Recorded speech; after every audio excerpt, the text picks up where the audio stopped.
Здравейте, канари, и добре дошли в новият епизод на Гласът на Трибуна Изток. Днес ще си поговорим за селекцията, която върви с пълни темпове, и за това какво да очакваме от новия сезон. Първо искам да започна с съболезнования към децата от школата на Славия, както и за тези от фен-клуба на Ботев Враца. Поредното абсолютно безумие по българските пътища и започвам да чувам пак тук по социални мрежи, по телевизията, говорят някакви неща от сорта на карайте внимателно, бъдете добри хора, пазете околните и такива глупости. Това не работи, това са алабалистики. Този проблем се решава само и единствено с тежки, брутални, бих казал, санкции. Всичко друго са мухабети и ден до пладне. Жалко наистина да почиват в мир тези млади хора. Животът обаче продължава и селекцията на нашия любим Ботев. За момента смея да кажа, че нещата се движат поне според мен добре и над моите очаквания. Явно хората в клуба и Станислав Генчев работят и не спират да търсят варианти за това да се привлекат нови играчи, които да вдигнат качеството. Започнахме трансферите с Богдан Костов, който се знаеше от известно време, бих казал, че ще дойде в Ботев, особено след напускането на Николай Минков. Мисля, че това е един така нужен трансфер и се надявам това момче, което в Добруджа показа доста добри игри, се надявам да ги покаже и в Ботев и да надгражда, защото той е в супер възраст. Български играч, което за нашия отбор, знаете, е важно. И на десният бек обаче, ако не е той, не знам кой ще го замести. Енок Коатенг не го виждам в контролите, не го виждам на тренировки, поне каквото съм успял да видя от интернет и социалните мрежи, не знам какво се случва с него. За Жуку също се чудих, но Станислав Генчев каза, че е контузен. Но за Енок Коатенг сякаш нищо не се чува, а той е един, бих казал, не лош за българските стандарти футболисти. Определено отдясно оставяме с Костов, ако го няма Коатенг, разбира се, с Костов и Габриел Златанов, мисля, че е десен бек, но не знам дали той няма да остане по-скоро опция за втория отбор. Отляво взехме Владимир Мендиш. Генчев каза, че още е назад с подготовката. След напускането на Балоянис се надявам това момче да излезе по падение, защото, честно да ви кажа, този Брайан Хайн много не ми вдъхва доверие. Ще видим, сезона има един месец докато започне. В момента сме в период на подготовка. Знаем, че тук нещата не са точно така, както изглеждат, когато започне сезона. Аз за това не си правя крайни изводи от тук, че сме били 3 контроли, нали, много сме силни. Както каза и Генчев, има още много неща да се подобряват. И отляво ядма е за Андрей Йорданов, който се оказа, така да кажем, да не го обидим, но не особено умен и реши да иде в ЦСКА да гледа мачове отблизо. Ако беше останал този сезон, ще да си застъпи твърд титуляр, а и е българин, което е още един бонус. В защита се подсилихме с Тимоти Алани, национална Уганда. Сега не знам колко е престижно да си национална Уганда, но той има над 190 мача в израелското първенство, което в никакъв случай не бих казал, че е по-слабо от нашото, дори напротив. Надявам се той също бързо да влезе в ритъм, защото ни трябва централен защитник. Миналата година помните, че допускахме някои много леки голове, дори Конте, когато дойде, нещата не се подобриха, кой знае колко. Така че защитата ни е една ахилесова пета, върху която трябва да се работи, защото дори сега в контролата с Спартак Плевен допуснахме за първите 20 минути 3 чисти положения пред вратата ни, което също сериозен отбор със сигурност ще доведе поне до един гол. Така че трябва много да се работи в защита. Това според мен е, като сложа и бековете, като сложа и централните защитници, е звеното, в което трябва най-много да наблегнем, защото допускаме ли леки голове, пак ще имаме много проблеми. За сега централни защитници са ни Алани, Симеон Петров, Видев и Солдо. Не знам Генчев кои двама от тях ще избере за титуляри, но е добре, че имаме и футболисти, които могат да се ротират и да влезат вместо тях. Наистина се надявам този сезон в защита да изглеждаме по-добре и да ни допускаме гол след гол, кой от кой по-тъпи. В центъра на терена взехме Чандъров, който, честно да ви кажа, аз от Чандъров очаквам доста през този сезон. Очаквам той да е един от основните футболисти на Ботев. Защото той игра доста време при Илян Илиев. Виждам го като физика, че доста е развит. Качил килограми, здраво влиза в единоборства и мисля, че той ще е един от основните ни футболисти за предстоящия сезон. Така че това бих определил като един добър трансфер. Общо това момче няма нищо общо с ония Чандъров, който ние помним, нали, бледен юноша, който беше преди тук при нас. Митко Тонев. Бях писал един коментар във Фейсбук и държа на мнението си, че според мен за Митко Тонев, понеже той е един качествен футболист, щеше да е добре да си намери отбор, в който да бъде твърд титуляр, защото той е в такава възраст, която той трябва да е твърд титуляр. Това в Ботев не знам, надявам се да стане, надявам се да покаже нужните качества да е титуляр, но на фона на това ние колко футболисти в центъра на терена събрахме и на фона на това, че Никола Илиев най-вероятно ще бъде титуляр заради правилото до 23 години, Георги Миланов, за който ще говорим след малко, той най-вероятно на 99% всеки матч, който е готов, ще започне.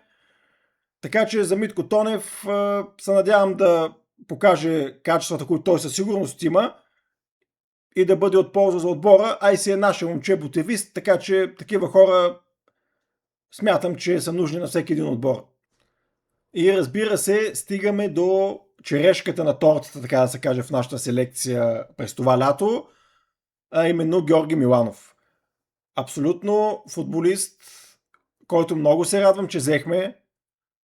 Точно от такъв футболист имахме нужда и точно такъв футболист ни липсваше през целия минал сезон. Човек с качества, не само футболни, но и лидерски. Човек, който има опит в много по-силни отбори, който има сериозна кариера зад гърба си и който може да поведе отбора в тежките моменти, да бъде опора за по-младите футболисти, те да се учат от него и просто смятам, че това е абсолютно топ трансфер за нашия отбор. Наистина, браво на ръководството, пишем 6 плюса за това нещо, защото, както казах, точно такъв футболист ни трябваше. Говори се и Генчев го потвърди, че чакаме и нов нападател. Това е добре, защото отпред сме само с Маскоте. Този брата на Дорго от Манчестър Юнайтед, според мен е менте, направо си го казвам. Дано му опровергае човека, но това е моето мнение за момента. И Сами Цонов. За Сами Цонов искам да кажа, че той трябва да получава доста минути през този сезон и с него да бъде работено много. Първо, защото си личи, че има качества, има физика, има и хъс.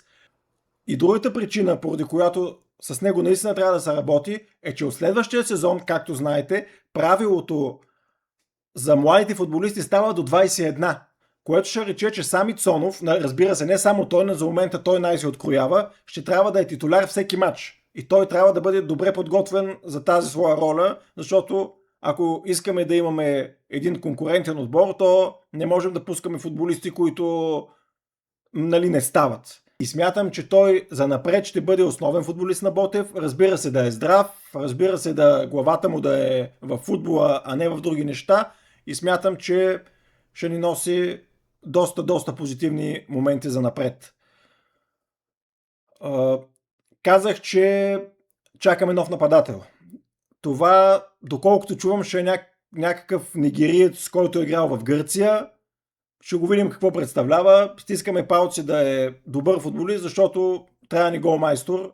Да разчитаме само на Маскоти няма да стане, особено ако ще гоним европейските турнири. За крилата. Отляво имаме Калу, който е топ футболист. 1-1 играе добре, подава добре, хубав удар има. Абсолютно смятам, че той ще е един от топ 3 най-важните футболисти през следващия сезон. От другата страна, вероятно ще играе Меоти. Меоти също е много добър футболист. За крило ми е малко бавен, но за сметка на това е доста техничен, подава добре, ударът му също не е лош. Така че ще играе той. Може би когато не трябва повече скорост, ще влиза Чимези. Гледам, че Генчев опитва да пробва Чимези и като бек. Това срещу по-силни отбори не знам колко ще сработи, ще видим, но може би това ще е нещо като бекъп версия. Така че ако ни трябва скоро, ще влиза отясно Чимези. Друго наше крило, разбира се, е Педро Игор. Според мен това е футболист, който този сезон ще играе по-добре от предния и също е доста добра опция на място на Калу, когато той не може да започне да има някакви проблеми, защото той знаем, че се контузва понякога, дано този сезон да бъде здрав, да се работи с него в тази перспектива, защото наистина той ще не е много ценен футболист.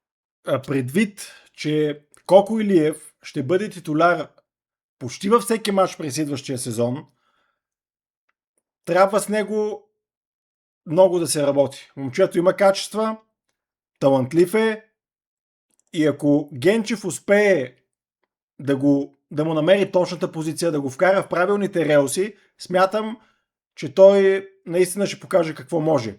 Прави впечатление, че по някой път много забива главата надолу, мота се, бавно решава какво да направи с топката и това нещо, ако го усъвършенства, той наистина ще бъде топ.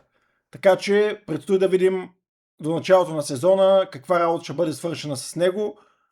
Наистина стискам палци, защото и той си е наше момче, талантлив е, защото, нали знаете, ако един футболист няма никакъв талант, каквото и да го мъчиш, нищо не става. Но докато с Коко Илиев нещата не стоят така и предвид това, че той ще е титуляр, се надявам и самия той да набляга повече на тренировките и да го видим с ново лице през следващия сезон, защото, както казах, показал е, че може.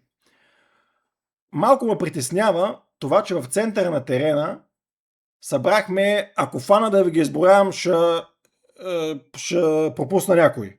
Алгара, Едсон, Жуку, Чандъров, Тонев,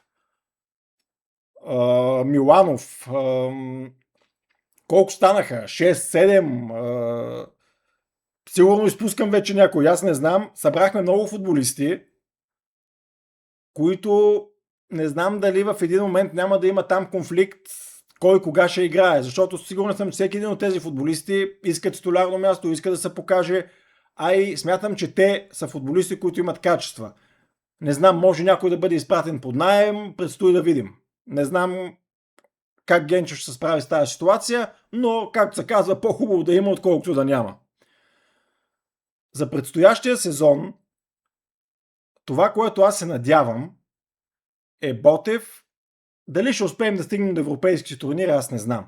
Естествено, искаме се дано тази поставена цел да бъде изпълнена, но това, на което аз държа, е Ботев да играе сериозен футбол. Ботев да не губи с по 5 гола на колежа, да не губи дербита постоянно, а да бъде един наистина добре играещ отбор, който дори и срещу силните на деня винаги е на ниво, винаги показва силна игра и, разбира се, печели и дерби мачове и така, лека по лека нещата ще се наредят и до Европа ще стигнем. Ако се работи правилно, ако отборът се надгражда, в това слабо първенство със сигурност ще стигнем и до Европа. И да не е този сезон, ще е следващия. Но работи ли се правилно, ще стигнем. Затова аз искам да виждам надграждане, а не мачове от сорта разцъкваме тук, какво стане, да мине мача и така нататък. В тази връзка искам да кажа впечатлението си от контролите и нещата, които ми харесаха. През изминалия сезон ми правиш впечатление, че през по-голямата част, може би заради смяната на много треньори, заради бързата селекция, Ботев нямаше никакъв стил. Стигаме до наказателното поле и започват едни въртенита, едни пасчета наляво-надясно и общо чакаме другия отбор да си вкара автогол едва ли не. Сега виждам опити за атаки през центъра, опити за атаки по фланговете. Виждам и това, че явно Генчев ги кара отбора да пробва хубава преса. Поне докато са свежи, наистина виждам, особено в центъра на терена, преса навсякъде, което е много похвално. Ако това продължи, в А група отбор, който пресира, много често печели мачовете. Това съм го забелязал с времето. Така че много добре до тук, поне това, което виждам. Пак казвам, контрола с официален матч много общо няма, но затова за контролите да се пробват разни неща. Футболистите да навлизат във форма, сега са малко тежки, нормално, начало на подготовката е Има време до началото на сезона. Смятам, че ще успеем да влезем в едни рамки и да стартираме сезона добре. Естествено, започваме с Локо София, които трябва да победим. После отиваме с ЦСКА в София. Не знам дали ще бъдем на новия им стадион. Даже има шанс ние да го откриваме. Там също ще е интересно какво ще се случи. Те правят някакви там пак звездни селекции, от които я излезе нещо, я не. Така че предстои интересен сезон, през който Ботев ще бъде отбор на ниво доста по-добро от това, което беше миналата година. Надявам се моят оптимизъм да се превърне в реалност, но в крайна сметка по-добре да сме оптимисти, отколкото постоянно да мрънкаме как нищо не става, как сме много слаби и така нататък, защото от това общо взето никой не печели. И накрая, всички на стадиона с карта, с билет, отивайте и подкрепяйте Ботев, защото това е нещо, което ние можем да направим, за да помогнем на отбора и той да върви напред. Отписане във Facebook, общо взето аз смисъл не виждам. Абонирайте се за канала, дайте по един лайк, защото това много помага и ви благодаря, че гледахте. Чао и само Ботев! Че Ботев е вечен, той не умира.